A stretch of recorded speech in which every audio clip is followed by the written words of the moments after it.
Imagine a world where the greatest battle wasn't fought with swords and shields, but with willpower and wits, where angels clashed in the heavens and humanity's very fate hung in the balance. This is the world John Milton invites us to enter in Paradise Lost. A world that redefines the epic. Exactly, Olivia. It's not just a story, it's an experience that transcends time, a journey into the depths of rebellion, freedom, and the complex nature of good and evil. So, where does this journey begin? In the aftermath of the most catastrophic defeat, the fallen angels, led by Lucifer, find themselves in a dark, dismal pit of despair, hell itself. But even in the face of eternal damnation, Lucifer's indomitable spirit rises. Better to reign in hell than serve in heaven, right? Precisely, it's that pride and ambition that sets the stage for everything that follows. Milton doesn't just tell us a tale of downfall, he shows us the resilience of the spirit, even if it's misguided. And that's what makes it so captivating. Absolutely. It's a tale that challenges our perceptions, asking us to consider the nature of freedom and the cost of defiance. Now, let's dive into the first chapter, where the seeds of rebellion are sown. As we turn the pages to the first chapter of Paradise Lost, we find ourselves in the aftermath of a celestial war. The once radiant angel, Lucifer, now Satan, lies defeated with his rebel angels, cast out from the splendor of heaven. Cast out and down into the depths, right? Precisely, they've been hurled into the fiery chasm of hell, a realm of endless night. Here, Milton paints a picture of despair and ruin, but also of unyielding defiance. Defiance that fuels a new ambition? Yes, the ambition to corrupt God's newest creation, mankind.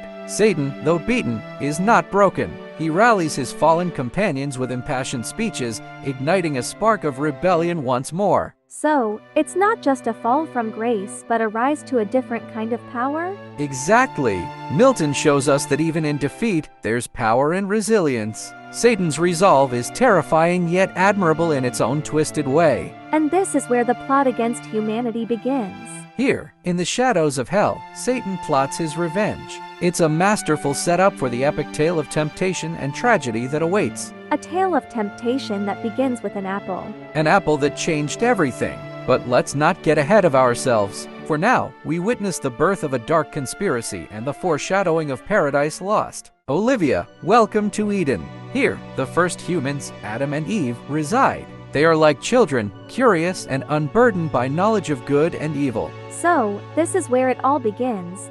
The cradle of humanity.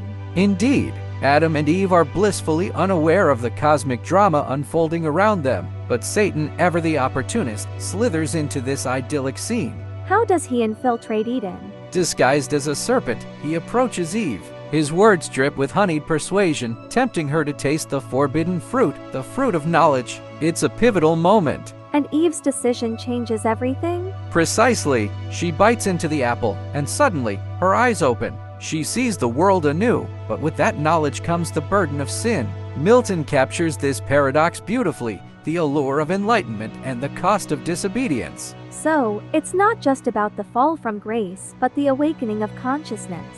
Exactly. The forbidden knowledge transforms innocence into awareness. And as Eve shares the fruit with Adam, they both become aware of their nakedness, their vulnerability. The original oops, we're naked moment. Indeed. But it's more than that. It's the birth of human choice, the ability to discern right from wrong. And with that choice comes responsibility. Responsibility for what? For their actions, their desires, their destiny. The garden, once a sanctuary, becomes a battleground. Adam and Eve are cast out, and the gates of paradise close behind them. A fall from innocence, but also a rise to self-awareness. Precisely, and as we leave Eden behind, we carry this tension, the knowledge that both loss and gain accompany our pursuit of truth. The taste of the forbidden fruit still lingers as Adam and Eve awaken to a new reality. Their eyes are open, but what they see is not the paradise they knew. They see the world, and themselves, through altered eyes. Indeed. They now perceive imperfection, feel shame, and for the first time, fear. Milton masterfully depicts the inner turmoil that follows their disobedience. It's like they've stepped through a door they can never close again. A door to knowledge, but also to suffering. They argue, blame each other, and the harmony of Eden is shattered. The serpent's promise of godlike knowledge has come at a steep price. The price of paradise itself. And yet, within this loss, there's a glimmer of hope.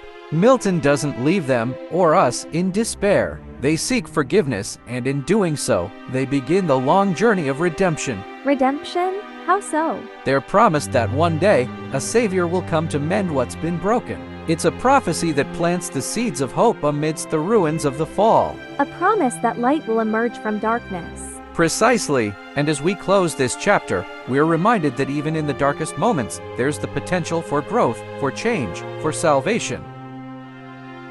Thank you for joining us on this journey.